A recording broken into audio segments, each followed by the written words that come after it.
Hello, my dear students. Good morning. How are you? This is Arpan sir, and I will teach you today chapter 2 Land, Soil and Water Resources. आज मैं आप सभी को chapter 2 land मतलब ज़मीन, soil मतलब मिट्टी and water resources मतलब कि जो वाटर रिसोर्सेज है उसके बारे में आप सभी को मैं पढ़ाने वाला हूँ। और इस चैप्टर में हम पढ़ेंगे बच्चों लैंड क्या है, एक land as a resource, land use in India, land use patterns, formation of soils, soil erosion conservation, ये है टॉपिक्स हम आज सब इसमें पढ़ने वाले हैं। तो बहुत ही इम्पोर्टेंट चैप्टर होने वाला है बच्चों ये। आई होप कि आप सभी इसको ध्यान से समझेंगे, चीज़ों को पढ़ेंगे और कोई प्रॉब्लम है तो आप मुझसे शेयर करेंगे, ठीक है। मैं आप सभी की प्रॉब्लम सॉल्व कर दूंगा। तो बच्चों इस चैप्टर को स्टार्ट करते हैं। इससे पहले वाले चैप्टर में हम रिसोर्सेज के बारे में काफ़ी कुछ पढ़ चुके हैं, है ना, लेकिन अब हम इस डीप में पढ़ने वाले हैं कि लैंड क्या है ना, लैंड रिसोर्स। तो आइए चलिए स्टार्ट करते हैं बच्चों, land as a resource. Land is one of the most important and critical natural resources on the earth. तो लैंड क्या है, सबसे इम्पोर्टेंट और सबसे इम्पोर्टेंट और नेचुरल रिसोर्स है जो कि अर्थ पर होता है। It provides almost 95% of our environment of food, shelter and clothing। और लैंड से ही हमारे एनवायरनमेंट का जो 95% फूड है वो मिलता है, शेल्टर मिलती है, क्लोथिंग मिलती है। However, land covers only 30% of the total surface of the earth। इसका मतलब है कि लैंड कहाँ पर है, मतलब कि अगर हम बात करें पूरी अर्थ पर तो इसमें से केवल 30% ही ऐसा एरिया है जहाँ पर लैंड है, यानी कि बाकी 70% में क्या है, फिर उस पर प्लेट्यूज हैं, माउंटेन्स हैं और भी बहुत सारी चीज़ें हैं। ओके, तो द रेस्ट 70% इज़ वाटर, और जबकि जो बाकी का 70% है वहाँ पर वाटर है या फिर और भी चीज़ें हैं। तो all parts of even this small percentage are not habitable, यानी कि जितना भी इसका पार्ट है वैसा तो है नहीं कि सभी पर लोग रहते हैं, पानी के ऊपर भी लोग घर बनाकर रहते हैं, ऐसा तो है नहीं। तो 90% of the world's population lives in just 30% of its land area, क्योंकि 30% पर ही क्या है, लैंड है, ज़मीन है पूरे वर्ल्ड में, है ना। तो उसी पर ही जो 90% पूरे वर्ल्ड की पॉपुलेशन है वहाँ पर रहती है।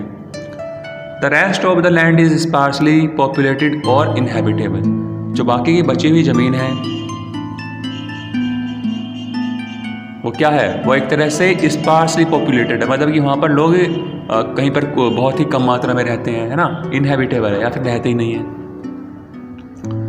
While plains and areas around rivers are thickly populated, the areas like desert, thick forest, snow covered mountains and low lying areas susceptible to flooding are sparsely populated और अनइनहेबिटेड, मतलब कि जो बाकी की जो बची हुई ज़मीन है जो वहाँ पर लोग रहते हैं वो इनहेबिटेबल है, वहाँ पर लोग रहते नहीं है। जबकि plains and areas around rivers are thickly populated, मतलब कि जो अगर आप, सही बात है, अगर आप रहना कहाँ पसंद करोगे, आप रहना वहाँ पसंद करोगे ना जहाँ पर आपको पानी की कमी ना हो, जहाँ पर मैदान हो, है ना, जहाँ पर जंगल हो, मतलब कि जहाँ पर आपको सभी चीज़ें अवेलेबल हो सकें।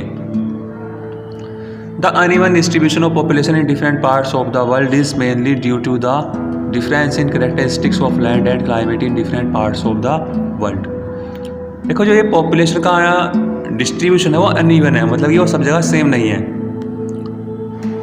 मान लेते हैं कहीं पर एनवायरनमेंट काफ़ी अच्छा है तो वहाँ पर लोग ज़्यादा रहना पसंद करेंगे, कहीं पर एनवायरनमेंट कम है तो वहाँ पर लोग रहना कम पसंद करेंगे।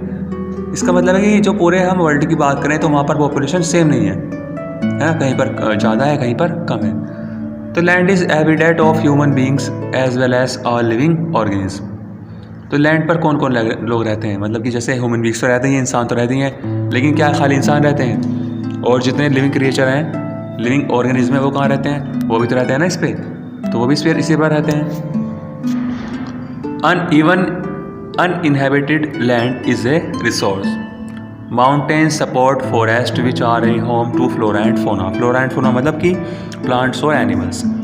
माउंटेन्स फॉरेस्ट को सपोर्ट करते हैं या फिर वहाँ पर बहुत ज़्यादा जंगल रहते हैं और वहाँ वो घर किसका होता है, वो प्लांट्स का और एनिमल्स का घर होता है। While the fertile land in the plains is excellent for agriculture. जबकि जो फर्टाइल लैंड होती है प्लेन्स में, जो उपजाऊ मिट्टी होती है, वो कृषि के लिए बहुत ही ज़्यादा इंपॉर्टेंट होती है। Plateaus are a store house of minerals. और जितने भी प्लेट्यूज होते हैं, जितने पठार होते हैं, वे खनिज का भंडार होते हैं, स्टोर हाउस होते हैं। Anything that grows on the land makes a good natural resource for Mankind. यानी कि कुछ भी जो ज़मीन पर क्या हो, grows on the land makes a good resource for Mankind. यानी कि जितना भी चीज़ें ज़मीन पर उगती हैं तो वे इंसानों के लिए कुछ ना कुछ अच्छा ही करती हैं, उसकी रिसोर्स होती है वे, है ना, चाहे वे कुछ भी चीज़ हो। अब ज़मीन पर कोई भी फसल उगती है या फिर मान लेते हैं कोई भी चीज़ उगती है, कोई प्लांट उगता है, तो हम उसको एज ए मेडिसिन भी यूज़ कर लेते हैं, एज ए फूड भी यूज़ कर लेते हैं। और हम उसको यूज़ नहीं करते हैं तो हम उसको फिर यूज़ कर लेते हैं एनिमल्स के लिए, है ना। तो all wildlife, forest, flora and fauna are very useful for the survival of mankind. मतलब कि जितने भी वनस्पतियाँ हैं, जितने भी एनिमल्स हैं, वे सभी ह्यूमंस के लिए, ह्यूमंस के सर्वाइव करने के लिए बहुत ही इंपॉर्टेंट है। The soil profile of land determines its ability to grow trees and plants. देखो, जो मिट्टी होती है उसकी जो क्वालिटी होती है, उसी से जो पेड़ होते हैं, जो पौधे होते हैं, उनकी ग्रो करने की एबिलिटी उन्हीं पर डिपेंड होती है। मतलब कि जैसी मिट्टी होगी ऐसी तरह से वहाँ के जो पेड़ पौधे हैं वे ग्रो करेंगे, उगेंगे। ओके, तो land supports all economic activities. और यहाँ तक कि जो ज़मीन होती है वो जितनी भी अर्थव्यवस्था से जुड़ी हुई क्रियाएँ होती हैं उनको पूरा करती है। Land also supports a complete infrastructure of railway, roads, buildings, plants, factories and houses etcetera. और लैंड पर ही जितनी भी आप देखते भी होंगे, जैसे रेलवेज हैं, रोड्स हैं, बिल्डिंग्स हैं, प्लांट्स हैं, फैक्ट्रीज हैं, हाउसेस हैं, आप सब कहाँ पर बनाते हैं। और यहाँ तक कि आप अगर मेरी बातों को सुन रहे हैं तो आप लैंड के थ्रू, लैंड पर बैठकर या फिर लैंड के ऊपर आपने हाउस बनाकर, रूम बनाकर उस वहाँ पर बैठ के आप सुन रहे हैं, है ना। यानी कि आप देख सकते हैं कि लैंड कितनी इंपॉर्टेंट है। विच become human made resources. Majority of our people depend on the land for their livelihood। यानी कि जो मेजॉरिटी है हमारे लोगों की, वो किस पर डिपेंड करती है, जितनी ज़मीन वहाँ पर अवेलेबल होती है। सही बात है, अगर जितनी ज़्यादा ज़मीन होगी उतने ही ज़्यादा लोग वहाँ पर रहेंगे। On the basis of ownership land can be divided into private land and community land और government land. Underline this sentence. मतलब कि on the basis of ownership, हम ओनरशिप के आधार पर इसको 2 पार्ट्स में मेनली डिवाइड कर सकते हैं। जैसे प्राइवेट लैंड हो गई और कम्युनिटी ओन्ड हो गई या फिर गवर्नमेंट हो गई। प्राइवेट मतलब जो आपकी अपनी प्राइवेट है, जिस पर केवल आपका अधिकार है। गवर्नमेंट हो गई, जैसे पार्क हो गए, है ना, वो गवर्नमेंट के हो गए। कुछ गवर्नमेंट हॉस्पिटल्स हो गए, गवर्नमेंट स्कूल्स हो गए।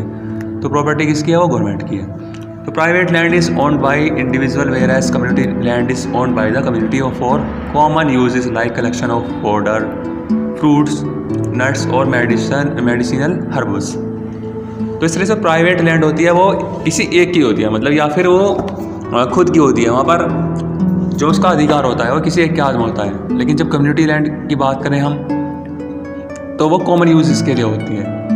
जैसे चारा को इकट्ठा करना, फ्रूट्स हो गए, नट्स हो गए, मेडिसिन हर्ब्स हो गए, ये सब चीज़ें। ओके, तो these community lands are also called common property resources. मतलब कि अगर कोई मान लेते हैं कोई पार्क है और क्या वो पार्क किसी एक का है, क्या आप वहाँ नहीं जा सकते, क्या आप घूमने के लिए नहीं जा पाओगे। या फिर जितने भी गवर्नमेंट इंस्टीट्यूशन है, क्या आप वहाँ पर नहीं जा पाओगे, तो आप जा पाओगे। इस तरह से वो किसी एक इंसान के नहीं है, वह सभी के हैं। ओके, वह कम्युनिटी के हैं। आई होप कि आपको बच्चों ये समझ आया होगा। और इस चैप्टर को we will continue our next class. Okay, thank you, bye bye.